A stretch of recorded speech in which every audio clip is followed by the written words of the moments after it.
Hello, नमस्ते. कसे आहात सगळे? छान ना? मी पण एकदम मस्त आहे बघा.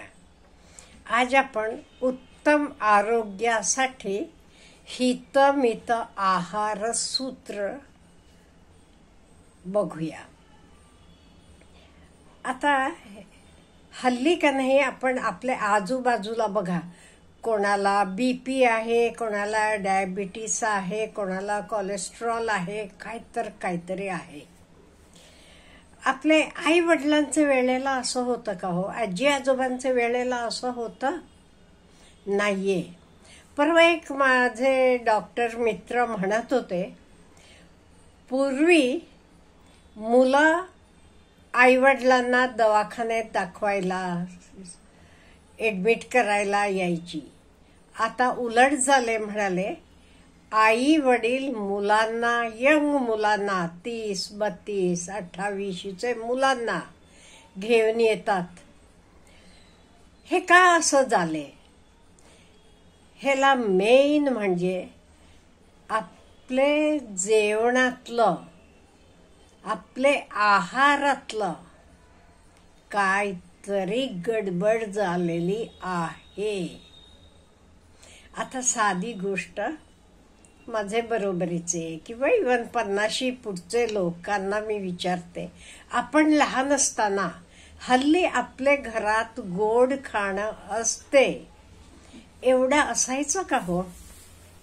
नॉनव्हेज खाणाऱ्यांना नॉनव्हेज म्हणा किंवा गोड खाणाऱ्यांना गोड खाणं, एवढं असायचं नाही.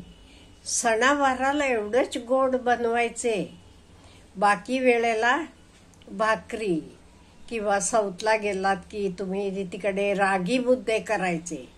चपाती सुद्धा कमी असायची कधीतरी. रोज भाकरी म्हणा किंवा रागी मुद्दे म्हणा, असं काहीतरी असायचं. गोड तरी अगदी सणावाराला. हल्ली काय बदलले? हल्ली रोज, आणि हल्ली तयार पण बाहेर मिळते. पूर्वी काही बाहेर आणायची पद्धतच नव्हती. काही सणावाराला आपल्या आई आजी पुरणपोळी असेल, काही बनवायच्या. म्हणजे हल्ली आपलं खाणं तर स्वीट असेल, नॉनव्हेज खाणाऱ्यांचं नॉनव्हेज असेल, खूप वाढलेलं आहे. बाहेर जाऊन पण खातो, घरातही खातो, बाहेरनं आणून पण खातो. म्हणून पूर्वी एक म्हणायचं बघा, रोज एकदा जेवणारा हा योगी, 2 वेळा जेवणारा भोगी, 3 वेळा जेवणारा रोगी. म्हणजे आजारपण जास्त खाण्यानं होतात. आता ह्याच्याशिवाय आपले जेवणाच्या सवयी पण बदललेल्या आहेत. जेवणात बदल झालेला आहे. एक म्हणजे आपण घरातलं किती वेळेला खातो, बाहेरचं किती वेळेला खातो, बाहेरनं आणतो तरी, बाहेर जेवायला जातो तरी. एवढंच का हो? हल्ली का नाही, पूर्वी आपण कसं एकमेकांना घरात जेवायला बोलवायचो, घरात जेवायला असायचं. हल्ली काय होते, बोलवतो पण आपण अमुक हॉटेलात भेटूया, आपण अमुक भेटूया, तिथे चालते. जे कोण बोलवतो, इवन हल्ली साधं केळवणं असेल, काही असेल किंवा काही सेलिब्रेशन असतील, सगळं हॉटेलमध्ये असते. म्हणजे आपलं खाणं हे बाहेरचं वाढलेलं आहे. त्याच्याशिवाय आपले आणि काही पण बदल झालेल्या आहेत. पूर्वी आपण जगण्यासाठी खायचो, हल्ली खायचेसाठी जगतोय. म्हणजे मला काय म्हणायचं बघा, आता मला भूक लागली आहे, मग मी जेवते.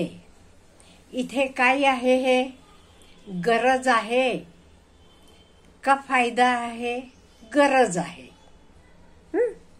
म्हणून मी जेवतीये, जेवले. जेवण झाल्यावर कोणतरी चिवडा आणून दिला खायला.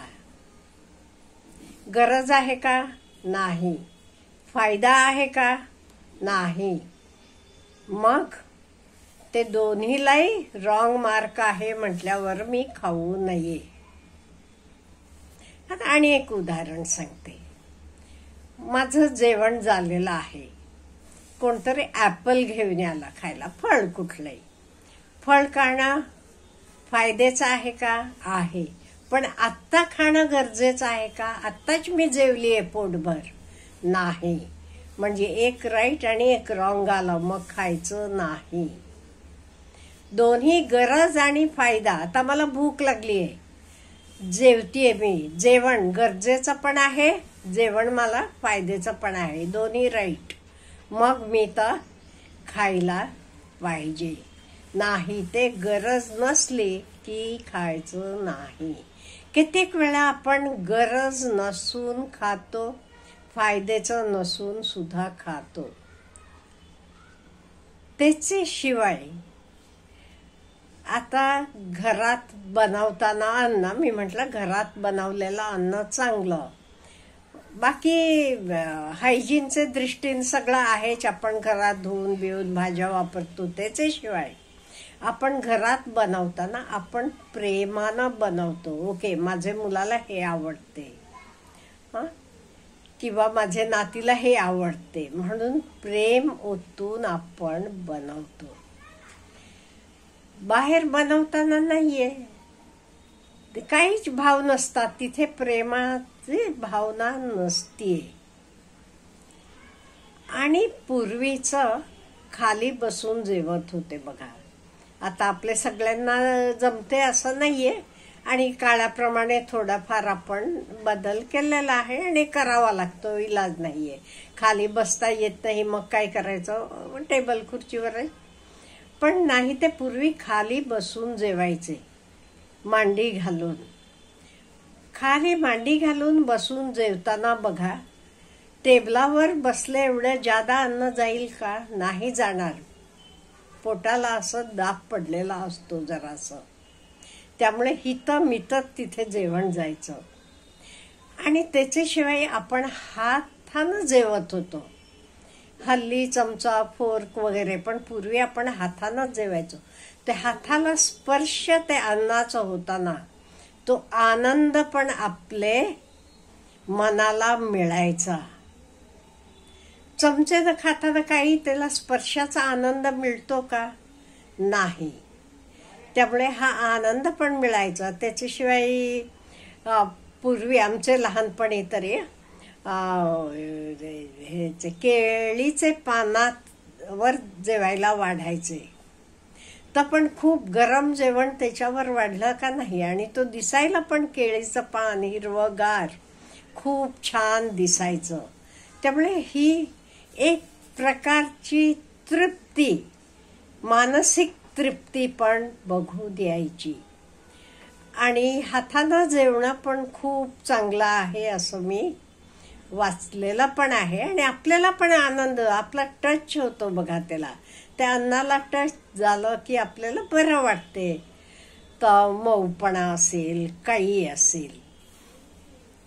त्याच्याशिवाय हल्ली ओबेसिटीचा प्रॉब्लेम आहे बघा. लहान मुलात सुद्धा खूप ओबेसिटीचा प्रॉब्लेम आहे. हे सुद्धा कशानं होते? खाण्यामुळेच होते.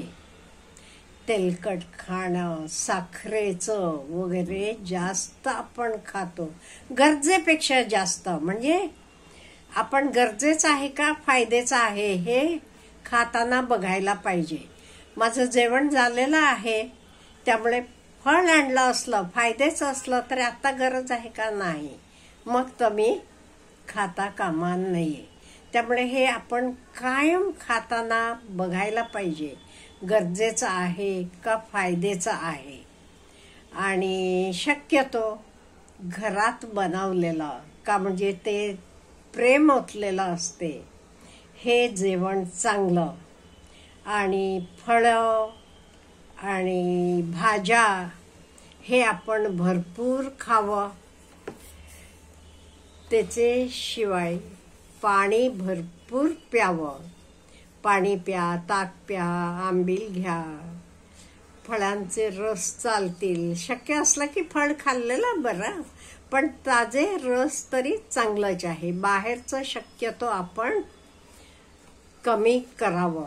असं हितमित आहार घेतला का नाही, हा आरोग्याला खूप चांगला आहे. आणि एक मेन राहून गेला बोलताना, हल्ली मुलांना सवय असते बघा, स्पेशली टीव्ही बघत, मोबाईल बघत, जेवतातच जेवतात लक्ष टीव्हीकडे आहे किंवा मोबाईल. काय वाढले पानात ह्याचं सुद्धा त्यांना लक्ष नाहीये. हे नाही चांगलं. जेवताना आपण सगळ्यांनी एकत्र बसून आपलं सगळं लक्ष आपण जेवतो ते अन्नाकडे असायला पाहिजे. नाही ते तिकडे बघून खातात. 2 पोळ्या खाल्ला, 4 पोळ्या खाल्लात, काही कळतच नाही, लक्ष सगळं टीव्हीकडे. असं करायचं नाही.